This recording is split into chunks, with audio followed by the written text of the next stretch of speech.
Mheshimiwa Padre Amani, Baba Paroko wa Parokia ya Mtakatifu Antonio wa Padua Nyasaka, waheshimiwa mapadre, mashemasi, wageni wetu waalikwa,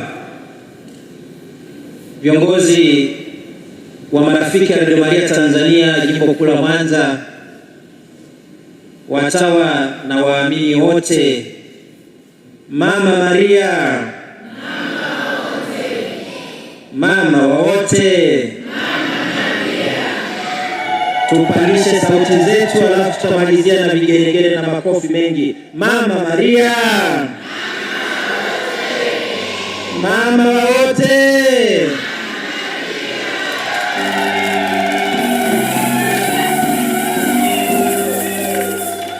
Radio Maria, sauti ya Kikristo nyumbani mwako. Na nyewe tutapandisha sauti kidogo, tutamalizia kwa makofi na vigelegele. Radio Maria,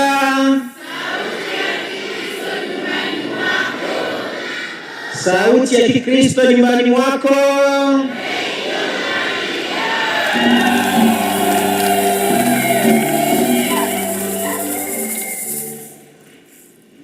Jimbo Kuu la Mwanza lina bahati sana ya kuwa na fursa kwa ajili ya Radio Maria Tanzania. Wakati tunaadhimisha miaka 20 ya Radio Maria Tanzania, ilifanyika katika Jimbo Kuu la Mwanza, na mgeni wa heshima alikuwa hayati Rais Benjamin Mkapa, apumzike kwa amani. Leo tuko mwaka wa 30 sasa wa Radio Maria Tanzania. Tumepata tena fursa ya kuwa na tukio kubwa kitaifa katika Jimbo Kuu la Mwanza, nalo ni kufunga mbio za mama yetu Bikira Maria maarufu marathon. Naomba tumpigie Mungu makofi wana Mwanza.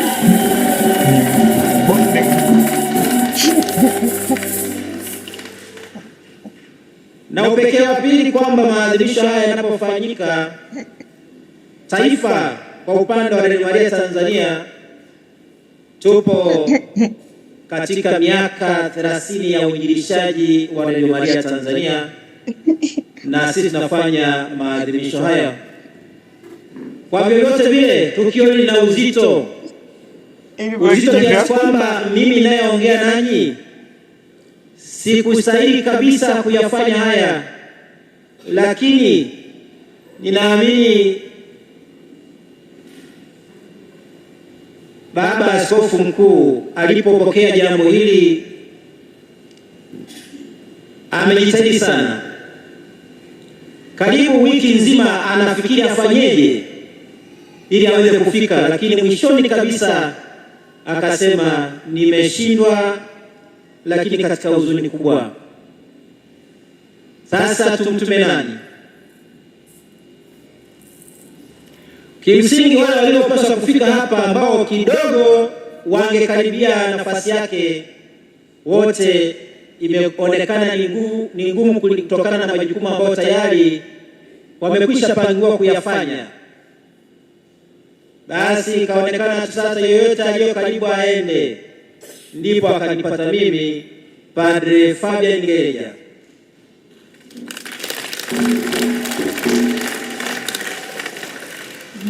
Pengine naweza kukaribia kidogo kwa sababu Padre Fabian Ngereja ndiye mrezi wa marafiki wa Radio Maria Tanzania, lakini pia mwezeshaji wa kipindi cha Tumsifu Mama Maria Radio Maria Tanzania.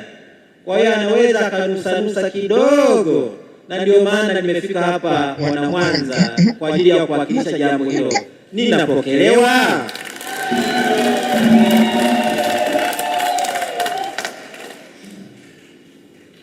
Basi sasa tumuone Baba Askofu Mkuu hapa katika nasi ya mapadre tuliofika hapa pamoja na mashemasi. tushirikiane kama wana Mwanza, na kwa kiasi kubwa tukiongozwa na waamini wa parokia ya Mtakatifu Antonio wa Padua hapa Nyasaka, wakiwakilisha jimbo kuu la Mwanza lililokusanyika hapa katika sherehe hizi za kufunga mbio za mama yetu Bikira Maria Marathon mwaka 2026, lakini pia kuwezesha Radio Maria Tanzania tukijikita kuliweka jimbo letu katika nafasi nzuri ya uchangiaji wa utume wa Radio Maria Tanzania. Na leo nasi tutashiriki kuchangia utume huu, kuendelea kuonyesha dhamira yetu ya dhati ya kupenda utume huu, si tu kusikiliza, lakini pia kuwezesha na kuhakikisha kwamba Radio Maria Tanzania inafika mahali ambapo mama yetu alitamani, na tamaa ya mama yetu alitamani Radio Maria isikike nchi nzima, na kwa sasa tumefikia walau karibu 95% ya Radio Maria Tanzania kusikika nchi nzima. Tumpigie makofi Mama Maria. Safari hiyo si nyepesi, safari hiyo sio rahisi. Hakika tunaona neema, baraka, huruma na upendo wa Mungu usiopimika. Kuifanya Radio Maria Tanzania kudumu sasa miaka 30, si kwamba imedumu namna gani, imedumu wakati ikisikika. Tumejitahidi kila mmoja kwa nafasi yake kuichangia, lakini pia masaa 24 Radio Maria ina maudhui ya kuambia watu. Hauwezi kukuta mahali fulani kwamba sasa tuna saa moja haina cha kufanya, hatuna namna nani afundishe pale. Masaa yote ya kwenye vipindi, masaa 28, siku 7 kwa wiki, mwezi, mpaka leo miaka yote 30 tunaendelea kuisikiliza Radio Maria. Kwa hiyo yote haya tunayajumuisha pamoja, tumwambie Mungu asante. Tumwambie Mungu nini jamani? Tunamwambia Mungu asante kwanza kwa zawadi ya redio hii. Tunamwambia Mungu asante kwa kuwaleta watu wema daima wa kuiwezesha ile Radio Maria. Kumwambia Mungu asante daima ya kuwatafuta watu wengi wanaoipenda na kuisikiliza. Lakini kuendelea kuomba ile mipango yote na hamu ya mama yetu Bikira Maria kutaka redio hii isikike kwa hapa Tanzania, nchi nzima iweze kufikia, tukiombea mipango yote iliyopo na itakayokuwepo iliyopangwa kwa ajili ya kufanikisha jambo hilo iweze kutimia. Kwa hiyo haya yote tuyaweke mbele ya Mungu, tukimwambia Mungu asante, lakini pia tumuombe baraka nyingi kwa ajili ya ufanisi wa haya matukio. Tunafanya hayo ikiwa leo ndio Dominika ya 13 ya mwaka wa kanisa, ambapo mimi nimependa tuongozwe na tafakari yetu, lakini na maadhimisho yetu haya na maneno yanayosema kwamba ukarimu unalipa. Ukarimu unafanya nini jamani? Ukarimu unalipa. Ukarimu unafanya nini? Malipo yake, tukiendelea kusikiliza kwa makini, tutakutana nayo mbele kidogo kuona jinsi ukarimu unavyolipa. Wapendwa, katika dunia hii iliyojaa mambo mengi ya kutisha, ya kukatisha tamaa, ya kufedhesha, watu walioweza kusimama vizuri katika dunia hii ni watu wakarimu. Omba neema hiyo kwa Mungu, akujalie neema ya ukarimu. Utasurvive katika hii dunia, utalinga katika dunia hii, utafurahi katika dunia hii, licha ya kwamba hata dunia itakugeuka namna gani, utabaki salama kwa sababu ya ukarimu. Na siri yake ni kwamba kuwa mkarimu ni kumwiga Mungu mwenyewe aliye mkarimu. Na ukimwiga Mungu aliye mkarimu, unaikaribia ama kuifikia furaha ya kweli.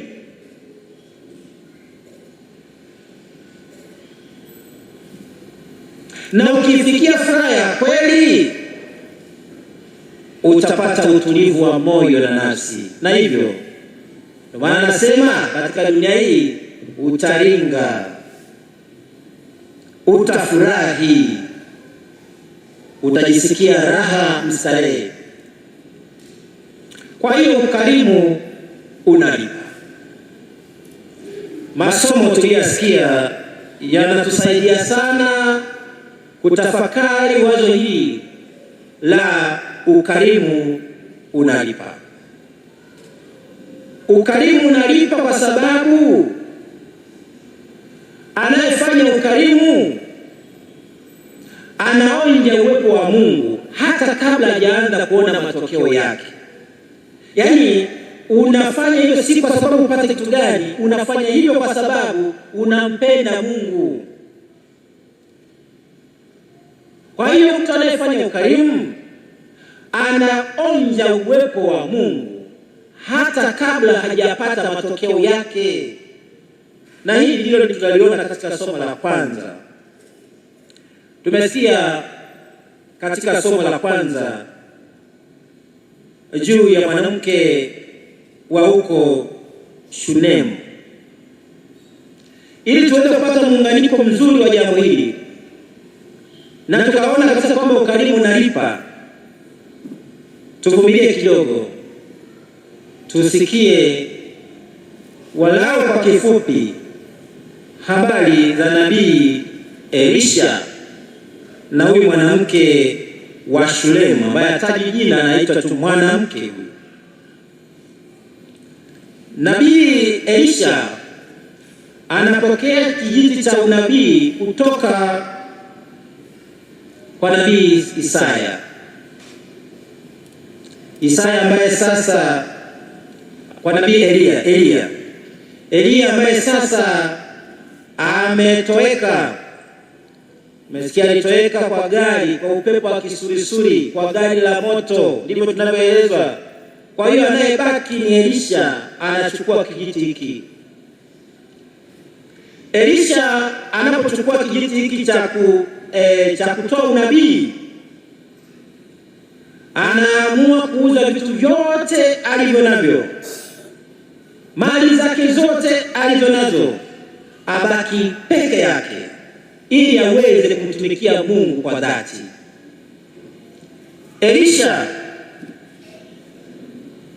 kama mapokeo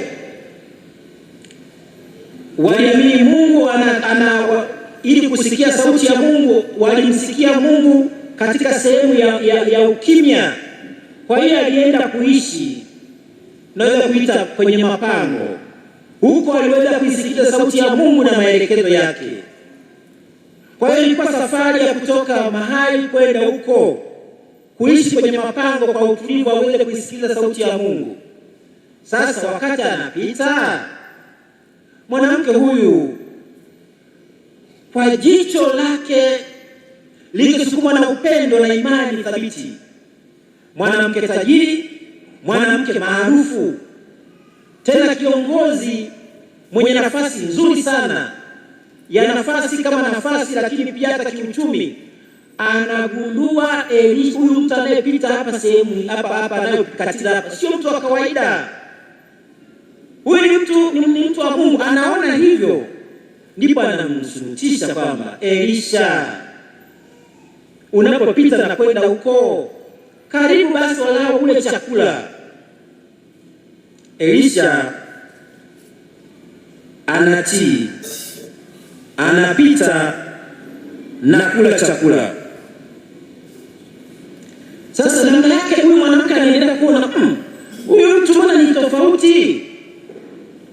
Huyu mtu ni mtu wa Mungu. Analeta wazo kwa mume wake, anasema ni vizuri huyu mume, huyu nabii anayepita hapa, huyu mtu wa Mungu huyu, tumtengenezee basi hapa ukutani chumba, alafu tuweke kitanda, tuweke meza, tuweke kiti, tuweke na taa, ili akipita alale.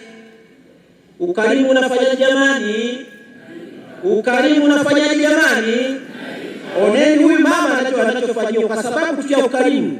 Tumeona mara ya kwanza anaona mtu anayepita hata kama hajamuomba, lakini anaguswa, anavutika kumkaribisha kwake. Baada ya itoshi, anasema huyu mtu tumtengenezee chumba. Ukarimu unafanya jamani? Kinatengenezwa chumba, wanaweka kitanda, wanaweka meza, wanaweka taa, wanaweka kiti. Elisha anaenda kwenye kile chumba. Kumbuka, Elisha anapoonekana katika mazingira hayo haonekani kama mtu nadhifu, anaonekana mtu mchafu, amejifunga funga tu kwa sababu pia kutembea mwendo mrefu, lakini pia kuishi katika mapango na sehemu ambayo sio nadhifu. Kwa hiyo alionekana ni mtu mchafu, lakini pamoja na hayo mwanamke huyu haoni uchafu, anaona nafsi ya mtu mwema na mcha Mungu. Ukarimu unamvuta kumkaribisha hata katika mazingira hayo. Anaonja ule uwepo wa Mungu hata kabla hajaona matokeo ya Mungu ya Mungu. Kwa hiyo Elisha anapofika pale, analala usiku, anamwambia mtumishi wake ambaye kwa leo unaweza kusema ni katekista, anaitwa Gehazi. Kwa hiyo alikuwa naye katekista wake. Sasa Gehazi anamuuliza, wewe Gehazi, hivi tumuombe nini huyu mwanamke? Jamani, ukarimu unafanyaje jamani? Mama huyu hakumkaribisha eti apewe nini. Yeye alimkaribisha tu. Anamuuliza Gehazi, tumfanyie nini mama huyu? Je, tumuombee utawala zaidi? Tumuombee mafanikio zaidi? Gehazi anamwambia, huyu mwanamke huyu hana mtoto, ni tasa, na mume wake ni mzee. Haya sio mambo ambayo mwanamke yule aliyaeleza, wala sio hitaji lake la kukaribishwa afanyiwe. Yeye anamkaribisha tu. Kwa hiyo ukarimu unaanza kulipa sasa. Wao wanajadiliana, Elisha na Gehazi, tumfanyie nini mwanamke huyu? Tumuongezee mali, tumpe heshima kubwa? Likaja jibu kwamba huyu mwanamke hana mtoto, mume wake ni mzee, yeye ni tasa. Baada ya kuona hilo, linaeleza hivi: tunaposali na kumwomba Mungu, daima Mungu hatupatii tunachokitaka sisi. Mungu anatupatia anachoona kinatufaa sisi. Unaweza kuomba hiki, akupi ulichokiomba au unachokitaka wewe, anakupa anachoona kinafaa. Kwa mtindo huo, Elisha anaona kitu kinachofaa kwa mwanamke huyu mkarimu ni kumpa mtoto. Kumbatia mtoto ni raha. Na kweli Nabii Elisha anamwambia, wewe mwanamke, majira kama haya makani utakumbatia mtoto. Na ilikuja ikawa hivyo kabisa. Mwanamke huyu tasa akiwa na mwanaume mzee anakumbatia mtoto kwa sababu ya ukarimu wake. Ukarimu unafanyaje jamani?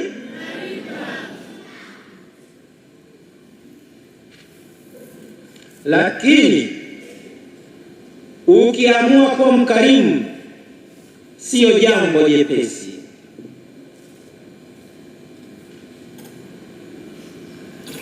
Ni jambo ambalo linakuhitaji sadaka kubwa mno, kiasi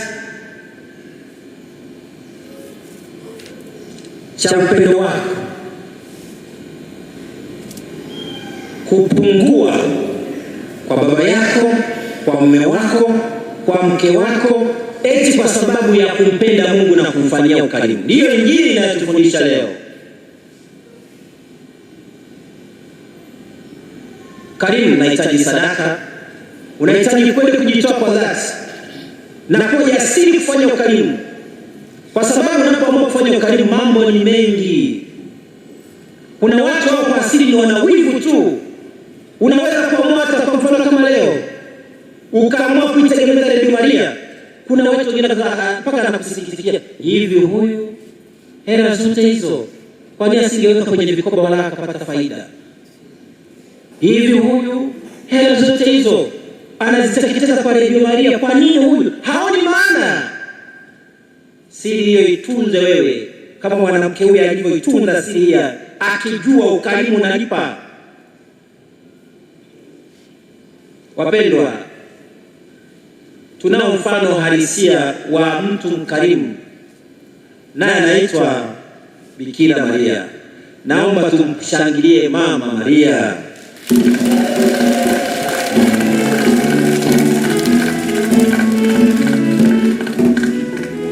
Unaweza ukaona hiyo picha hapo, hiyo sanamu hiyo. Kwa kweli sanamu ni nzuri.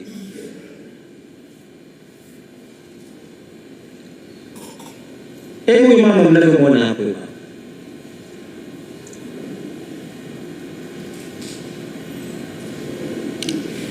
ni mama mwenye mvuto wa ajabu.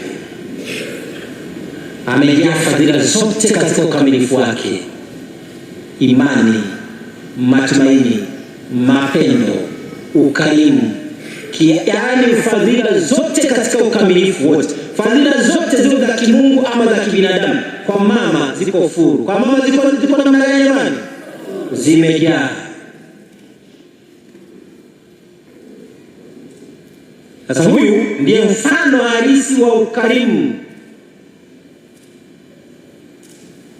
na ndiye anajua siri ya kwamba ukarimu unalipa. Maria ametuzawadia Radio Maria, ambayo Radio Maria imekuwa faraja kwa kila mtu, maskini, tajiri, mrefu, mfupi, mweusi, mweupe, wa nchi hii, nchi ile. Ni kwa sababu ya ukarimu wa Mama Maria, na ukarimu unalipa kweli kweli. Leo hii tatizo la changamoto za kichungaji ambalo Maria daima anatamani, kwa vile yeye amepandishwa mbinguni mwili na roho, anaona ule uzuri wa mbinguni, anatamani sisi sote ambao ni watoto wake tuliokabidhiwa kwake twende mbinguni sisi sote. Lakini kuna watu ambao hawawezi kufika kwa sababu hawana uelewa juu ya uzuri wa Mungu, na watu wa kueleza juu ya uzuri wa Mungu ni hawa wachungaji, mapadre, lakini ni wachache. Kwa hiyo huyu mama kwa sababu ya ukarimu akasema, kwa hali hii wanangu wengi watapotea. Wengine wanapotea kwa sababu wanakosa maarifa, wanapotea wengine kwa sababu hawapati elimu, wengine hawapati mafundisho, wengine wanakata tamaa, wakutani na wachungaji. Nifanye nini kwa taifa hili? Tukazawadiwa Radio Maria chini ya usimamizi wa Mama Maria. Haikuanza katika mazingira rahisi. Hata mazingira ya uanzishaji wa Radio Maria hapa Tanzania hayakuwa mazingira ya rafiki, lakini pole pole akituombea nguvu, akituombea neema ya kupokea utume huu na kuona kwamba unalipa baadaye. Pole pole kadiri siku zilivyoenda, watu waliendelea kupokea, na leo hii kwa Tanzania tumevunja rekodi kabisa kwa Afrika kwa namna tunavyoipenda redio, lakini pia kuitegemeza kwa Afrika. Naomba kwa kweli, kwa dhati tumpigie makofi Mungu, tukimshukuru kwa dhati kabisa.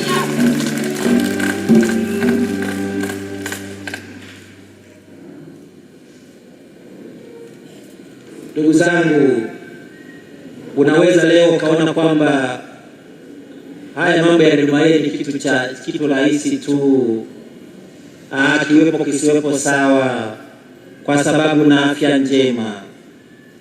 Unaweza ukaenda kanisani ukawasikiliza wachungaji, ni kwa sababu una nyenzo pengine au uko karibu na huduma. Wapo watu ambao wanapitia katika nyakati ngumu kabisa, hawana hata uwezo na uhuru wa kupokea neno la Mungu kama tunavyopokea sisi leo. Wamebaki kujifungia vyumbani wakisikiza Radio Maria, wanaonja faida na furaha ndani, hawatoki, hawana uhuru hata wa kueleza hisia zao juu ya imani yao, hawawezi, wamejifungia. Leo hii imekuwa kwao faraja. Kuna watu wana matatizo pengine ya uzee, hawezi kwenda mahali popote kusikiliza neno. Wengine wapo ni wagonjwa, wanahangaika, ndugu zao wamewauguza mpaka wamewachoka, na hata pengine wanawaombea bora wawatoe tu, hata kukutana nao imekuwa kazi. Hao watu leo wamebaki wakifarijiwa wanaposikiliza Radio Maria. Atasikiliza watu wanaposali rozari, watu wanapo kwenye adhimisho la misa, atasikiliza, atapata faraja juu ya mafundisho, atafundishwa. Leo hao watu wamebaki kuona Radio Maria ni faraja kweli.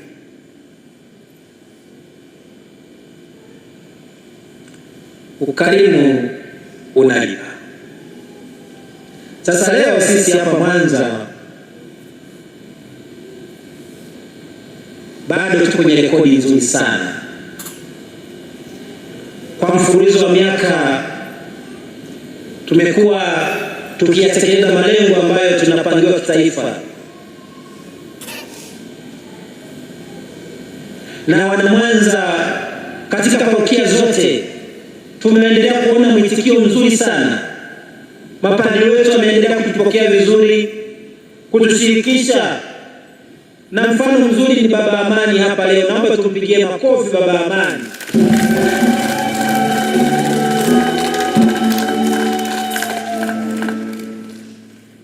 Baba Amani, mimi ninaamini kati ya vitu ambavyo vitakupeleka haraka mbinguni ni pamoja na ukarimu wako katika parokia hii. Naomba tena tumpigie makofi Baba Amani.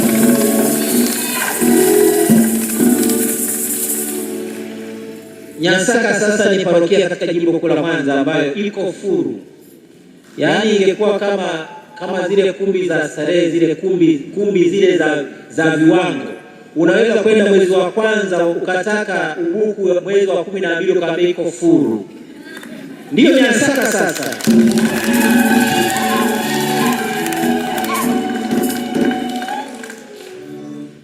Baba Amani, sisi tutakuombea kabisa kwa Mungu. Upokee, huu ni msalaba ambao utakufikisha mbinguni. Kukaa hapa Nyansaka sasa hivi nilikuwa najaribu kuona hapa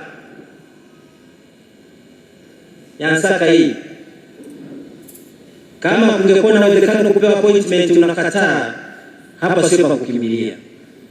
Si kwa sababu nini? Sababu ya kwamba hapa ukitaka ukae hapa vizuri mpaka uwe umejiandaa vizuri kuishi fadhila ile ya ukarimu. Una ukarimu mpaka watu wanakusajabia, kwa sababu hodi za hapa ni nyingi. Wananyansaka nasema uongo jamani? Yaani hapa ni mpishano wa matukio, lakini vyovyote vile paroko ndio mtu wa mwisho kusema hapana, ndio. Lakini baba wewe amekuwa daima ndio.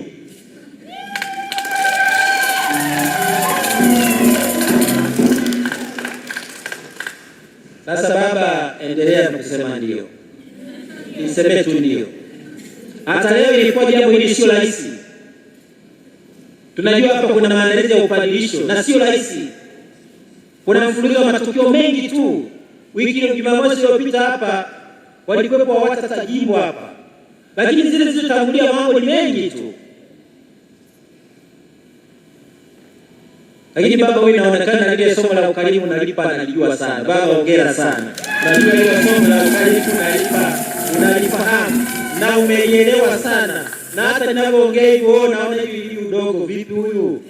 Dogo anatembelea kwenye anga zangu. Baba, pengine Mungu ameamua nipitishe kwako. Sasa hapa tumefika hapa kama jimbo.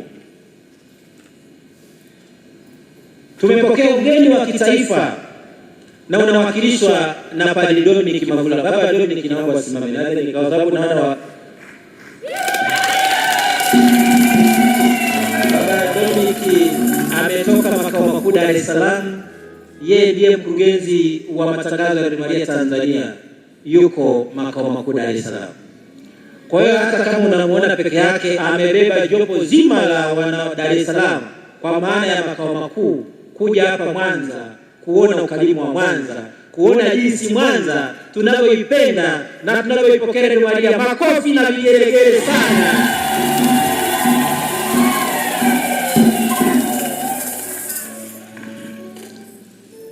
Radio Maria kwa Mwanza, kwa kweli Baba Mavula, ninaamini unajua tunavyoipenda radio hii. Sasa tuna majimbo mengi, kuona radio inaweza ikasikika pengine kwa wiki au hata kwa siku. Kuna majimbo mengine pengine inaweza kupita hata miezi kadhaa hajawahi kusikika, lakini sisi Radio Maria Tanzania kila wiki tuna masaa ya kusikika kutoka Mwanza. Tuna vipindi ambavyo kila wiki vipo vinatoka hapa Mwanza. Kuna kipindi kinaitwa Ujumbe wa Biblia. Hiki kina siku 3 kwa wiki, Jumatano, Alhamisi na Ijumaa saa 11, kinasikika kila wiki. Kuna kipindi kinaitwa Tumsifu Maria, kinasikika kila wiki siku ya Alhamisi. Kwa hiyo tuna bahati ya ajabu kwamba Radio Maria kila wiki inasikika hapa mara 4.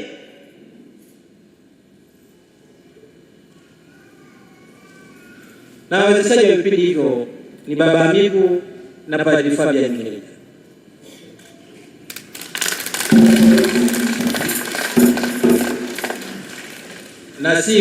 Na si kwamba ni vya juzi jana, ni siku nyingi.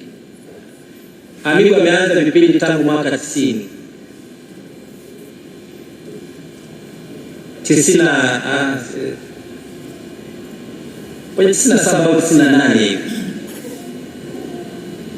lakini kula alianza akiwa anafanya tu hata kama visikiki, lakini ni muda mrefu.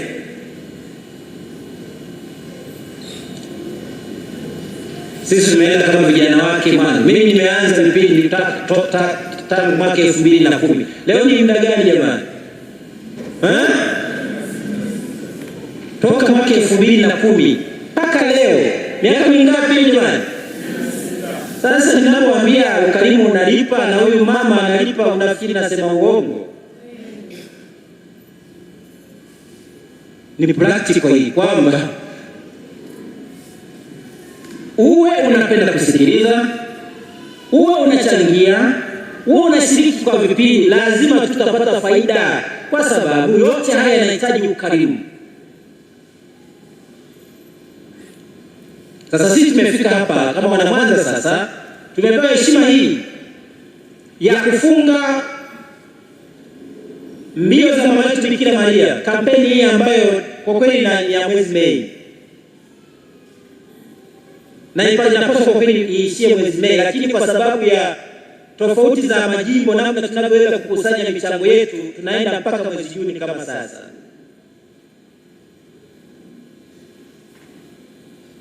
Tumefika hapa kufunga, lakini tukiwa na moyo wa shukrani, tukitaka kuwashukuru makundi mbalimbali. Namshukuru kwanza Mama Maria kwa jinsi anavyosimamia utume huu. Washukuru wadau wote ambao umekuwa waaminifu sana kuipenda radio hii, kuisikiliza.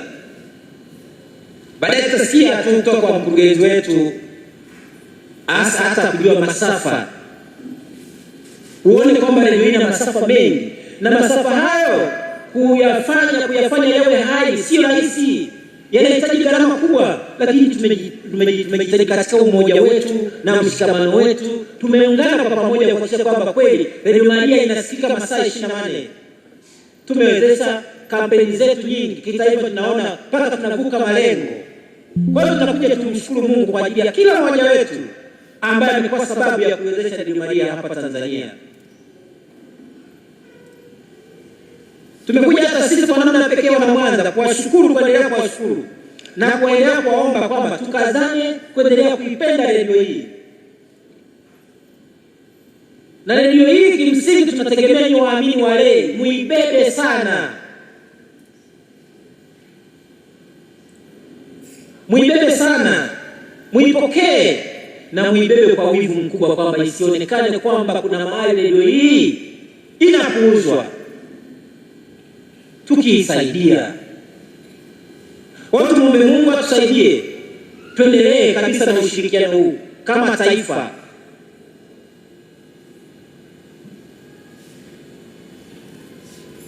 Ile ndio haibagui, ni wote, Wakatoliki wasio Wakatoliki, Wakristo wasio Wakristo. Mwaka juzi tulifanya majaribio sisi, tulienda pale ICT Makongoro pale, tukawaelezea juu ya Radio Maria.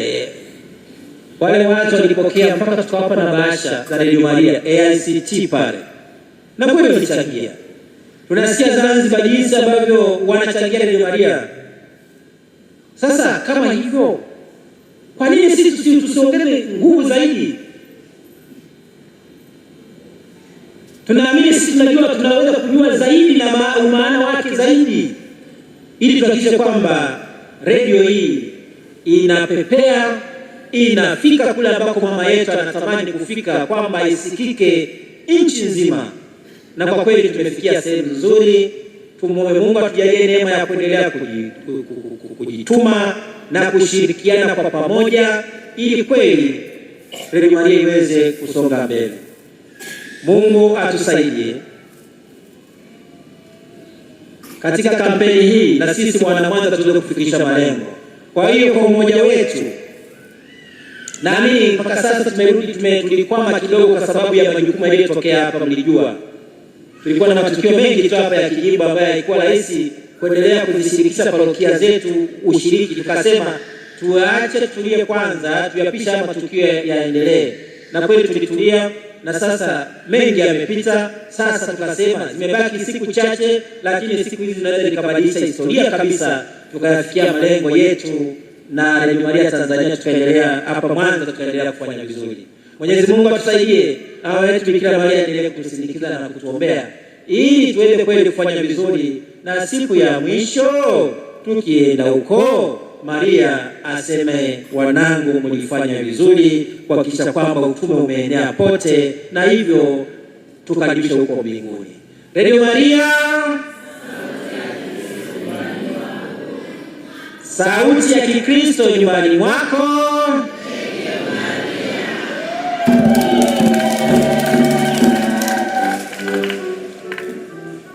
Tusimame tukiri.